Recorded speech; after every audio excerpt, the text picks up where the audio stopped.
మీకు రీల్ వస్తుందో లేదో నాకు తెలియదు, కానీ నేను ఫోన్ ఆన్ చేయగానే ఈ రెసిపీ అనేది ఫుల్ ట్రెండింగ్లో ఉందనుకుంటా. సో అసలు ఏంటి ఈ రెసిపీ ఎలా చేయాలి అని చెప్పి నేనైతే యూట్యూబ్లో చూసి ట్రై చేశాను. అండ్ చాలా చాలా టేస్ట్ అయితే సూపర్గా వచ్చింది, చాలా బాగుందన్నమాట. సో ప్రిపరేషన్ కూడా చాలా ఈజీ ప్రాసెస్. సో ఒక్కసారి ప్రాసెస్ ఏంటనేది చూసేయండి. సో ఫస్ట్ ఇంట్లో ఎంతమంది ఉన్నారో అన్ని ఎగ్స్ అయితే తీసుకోండి, దాన్ని బాయిల్ చేసి ఆఫ్టర్ దట్ ఫీల్ అప్ చేసేసుకోండి. మీకు చూపించిన ఇవన్నీ కూడా యాడ్ చేసుకోవాలి. అండ్ అలాగే నేను లెమన్ మర్చిపోయాను, మీకు కావాలంటే లెమన్ యాడ్ చేసుకోండి. అలా సూపర్గా ఉంది కదా.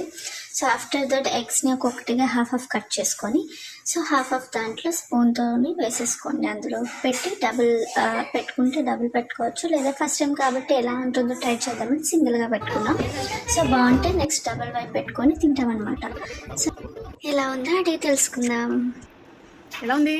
Super, excellent, thank you. So మా ఫ్రెండ్కి అయితే చాలా చాలా నచ్చింది. And it's my turn. చాలా మందికి నాలాగే బాయిల్ ఎగ్స్ అయితే తినాలనిపించదు కదా. సో అలాంటి వాళ్ళ కోసం ఇలా ఒక్కసారి ట్రై చేసి చూడండి, చాలా ఇష్టపడతారు. And thank you for watching.